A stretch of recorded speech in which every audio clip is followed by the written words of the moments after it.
Hey there everybody, Johnny here. Thank you so much for watching this video. This is going to be about my experience in Genting Highlands. And first of all, I just want to say a big thank you to those of you who watched my previous video about Royal Caribbean Spectrum of the Seas. At this time of recording, I think I've had about 54,000 views, which is mind-blowing, so thank you so much. A bigger thank you to those of you who actually left a comment as well to, actually let me know how much you enjoyed the video, how useful it was for you. And of course, for those of you who subscribed as well, it really means the world to me. It lets me know that you are not sick of me and you are looking forward to more of my videos, which I hope to produce more of.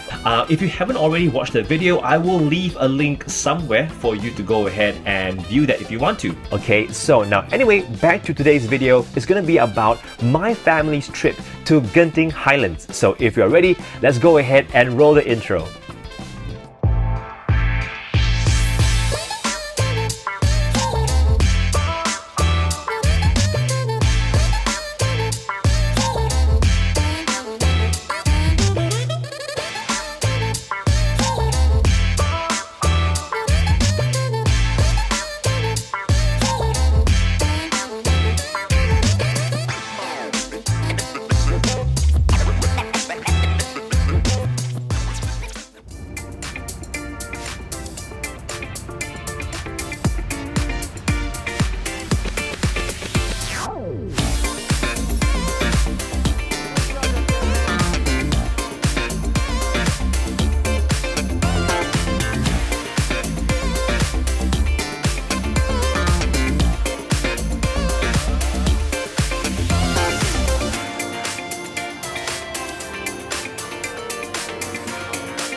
Alright, so hopefully you enjoyed those snippets of my trip to Genting Highlands, everybody. Now, let's just go ahead and jump into the details. First, let me just go ahead and apologize because this won't be like a full review of Genting Highlands because personally I was not able to try everything in depth over there at Genting Highlands, especially when I have 2 kids in tow. So just take this as a sharing session of my experience in Genting Highlands. I went with my wife and 2 kids, my helper and my in-laws, and we took a bus from Singapore at 6 a.m. in the morning, and we took about 7 hours drive to finally get to Genting Highlands Resort, and there we stayed 4 days 3 nights at a hotel called First World Hotel. Now, for those of you who have been to Genting Highlands before, you would know of this iconic hotel with a very colorful facade that I actually stayed many years ago when I last visited. It was 25 to 30 years ago, and the hotel is still there. Unfortunately, not much has changed, to be honest. It's still a very, very basic hotel. I would not recommend this hotel to anyone except for the gamblers who really go there and just go to the casino. All you need is like a place to shower and to sleep, right? So, practically the rest of the time you'll be in the casinos. But for the rest of you out there, if you're going with your families or friends, there are other options such as the Croxford Hotel. There's also the Genting SkyWorlds Hotel, which is directly linked to the theme park. So I would much rather recommend these hotels to all of you there.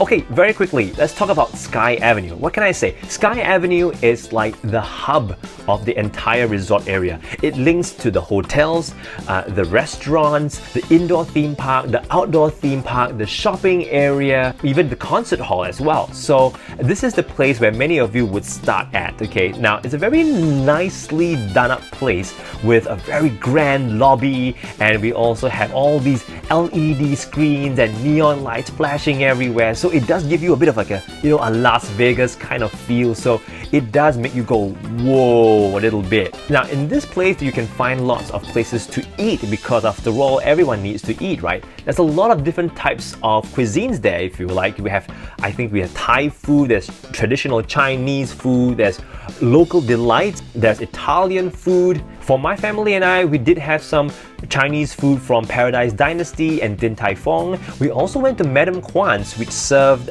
local delights. So we tried the char kway teow and the nasi lemak. It was really good.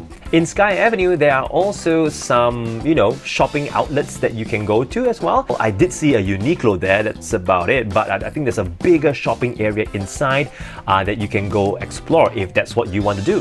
Very interestingly, in the 4th level of Sky Avenue, there's also a zip line station where basically you could just zip line from the top of that level all the way down across the indoor theme park. So let's go ahead and talk about the central attraction of Sky Avenue, and that has to be Skytropolis. It's so hard to miss with all the flashing neon lights. That place is so bright, it's brighter than my future. So me and my family, we went there on the first night, and we had lots of fun. Although my family only took about 3 rides, my kids enjoyed all of them. I did see all the other rides as well. Those rides will get you spinning in the air like in all directions and all that. So I can see a lot of young people really enjoying themselves. Unfortunately though, there were some rides I was hoping to take with my family, like the carousel. Unfortunately, there were no people manning it. I'm not sure, is it because of the day that I went there? Yeah, so some stations didn't seem to be open, just take note. Now, with regards to the prices of the tickets, it's actually free to just walk into the indoor theme park. So if you don't want to take any rides, you can just go in there and just take pictures and take videos, or just listen to the sounds of people screaming for their lives. Now, if you do want to take some of the rides, they have 2 types of tickets. One of them is the unlimited rides ticket. So as the name suggests, you can just buy that ticket and you can take as many rides as often as you want throughout the whole day. They also have individual ride tickets. So let's say, for example, like for myself, there were only a few rides that my kids could actually take. So maybe it will be more economical for you to just buy single tickets for you to use with your family on board these rides. So that's Skytropolis, a place you definitely should visit with your family, even if it's just to stand there and look at all the marvelous neon lights. Another place I want to tell you about is SkyWorlds, the outdoor theme park. Now, this is also a major attraction at the Genting Highlands Resort. This place is like a magical theme park. You can go with your family. There are different types of rides for the thrill seekers and the non-thrill seekers, I suppose, chill seekers if you want to. There's also lots of food options in there. So how much does the ticket cost? It costs about 150 ringgit per person, and the ticket usually gives you a few virtual queue tickets. I'll tell you more about that in just a while. Now, one thing you definitely need when you enter the theme park is the SkyWorlds app. It's literally called Genting SkyWorlds. When you download it, you can actually see the whole map of the theme park, and you can see the various details about each ride, like the waiting time, the minimum height requirement, as well as if you actually can have a supervising companion to sit with your child in that particular ride. You can also see which rides are unfortunately not available yet. So there are a few exciting rides that are coming up for SkyWorlds that I hope that you get to try out eventually when you get there. The really cool thing about the SkyWorlds app is not only do they show you the rides that you can take, but also the various like cafes and food stalls all around the area. And also it allows you to do virtual queues that you can queue up for certain rides without actually physically being there. And when it's your turn to actually be on the ride, just be there at the time that you reserved it for, and you can just cut the queue and go onto the ride. Most of the time, the problem with theme parks is that we end up having to spend a lot of time queuing, and there will be so little time for you to try out all the rides that you want. So it's great that they have some virtual queue tickets. That way you'll be able to spend less time queuing, more time playing. Well, my family took a few rides there, and as you can expect, they are family-friendly rides, such as the Blue Sky Carousel, we have the Epic Hummingbird Flyers, we have the Epic Voyage to Moonhaven, I believe. We also took the Big Wells Zeppelin ride, and a few of us actually took the Rivet Town Roller. Alright, just a quick advice. If you're going to take the Epic Voyage to Moonhaven, I strongly recommend that you either have a change of clothes or you have one of those disposable ponchos to keep you dry, because you're going to get wet. Now, I would say that my family actually enjoyed those rides, partly because it had the right amount of thrill levels for not just the kids but for the adults as well, or for the parents. The design of these rides were very nice, very whimsical, so the kids enjoy that very much as well. Now, of course, there were other more thrilling rides that we weren't able to take because of the kids' height. One of the rides that I wish that I did take was the Samba Glider. So when you enter the theme park, you will actually notice that there are some of these like tracks overhead that go around, a vast area of the theme park. There will be some people who will be sitting on a gliding machine with their legs dangling off, just flying, in that sense, flying all around the theme park. Another ride that I wish I took that's actually family friendly is called the Night at the Museum Midnight Mayhem. Apparently from some people we heard from, that ride is actually quite good. We didn't take that ride in the end, but if you do go there with your kids, you could try that one too. And one thing really I like about the place is that they have a lot of food options. They had cafes, they had food stalls as well. So if you're feeling hungry at any point in time, wherever you are in the whole theme park, you can grab something to eat. Personally, my family and I, we had some food from Chips and Dips, which is this food stall. They had some French fries and some fish nuggets. It wasn't too bad actually.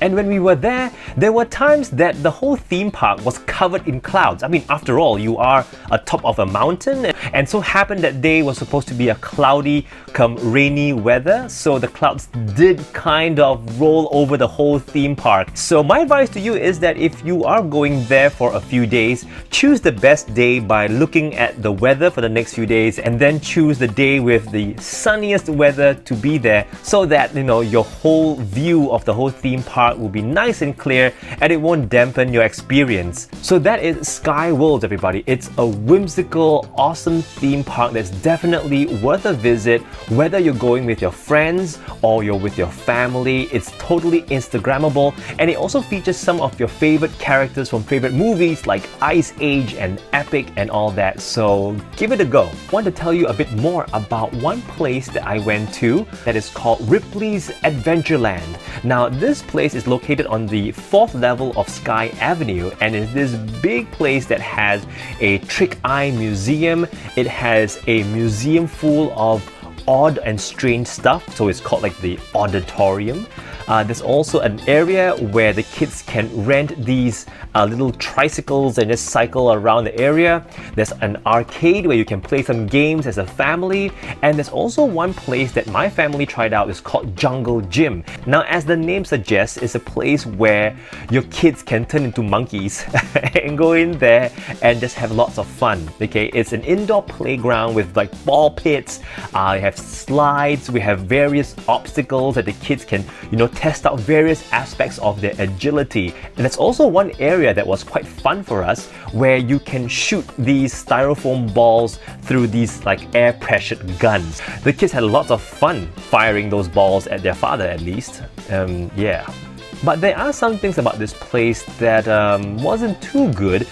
Firstly, there were a few things that weren't working. They were either damaged or it's not working properly. And also, it seems to be very dark, especially at the back of the indoor playground. I don't know if that's intentional or something, but I think it's quite dangerous for kids to be playing in the dark, right? So yeah, just take note of that. But I think this is a place that many parents would enjoy, because if you're not really into playing with your kids in the indoor playground, there is an area where the parents can just sit there and chill while the kids just go crazy in the indoor playground, and once they're done, they can just come on out. Do take note that in this place you actually need to wear your socks, so but if you're not wearing any, it's okay, you can buy them from the counter. Okay, so let me go ahead and share with you one more thing that we did there, and that was shopping. Now, not exactly in Sky Avenue itself. We went to the Genting Highlands premium outlets, which you can only access from the Awana Skyway, which is the cable car station at Sky Avenue. You can go ahead and take the cable car from there, and it will bring you all the way down to the final stop, which is the Genting Highlands premium outlets. Along the way, you will pass by the temple as well, the Chin Swee Temple, which is an amazing view. And over at the premium outlets, we did some shopping, as you would expect. They have lots of brands there. They have luxury brands like Salvatore Ferragamo, they had Coach. They also had mass market brands like Cotton On, Adidas, Skechers, and many more. But don't go there with the expectation that everything is very cheap, okay? Even though it says outlet store, right? When I compared the prices, when I converted it into Singapore currency, I felt that it was more or less the same, maybe slightly cheaper. Perhaps there were some items that were going on a huge sale, but overall, don't expect to go there and find everything dirt cheap and buying everything all at one go, okay? And don't worry if you don't buy anything from the premium outlets, because I would say that the cable car ride is worth it. Like literally, my kids, even for my wife as well, that was her first cable car ride, and we all enjoyed it. Great views, you can see the whole mountain, you could see the theme park, and you could see the temple along the way. Yeah, if anything, just enjoy the cable car ride. So in a nutshell, everybody, that was my experience in Genting Highlands. Hopefully you found this video useful, and if you have any questions about my experience there, you can leave them in the comments. And if you like this video and you found it useful, do me a big favor and please leave a like and also subscribe so that you'll be notified of my future videos. And this channel is not going to be just about like holiday destinations, by the way. I'll be reviewing other things such as like events, even food and cafes, or maybe even gadgets, okay? So whatever that I feel like reviewing, I will put into this channel. Thank you once again for spending your time here, and I wish you a good day ahead. And until the next video, stay safe, be happy, and have lots of fun. Bye-bye.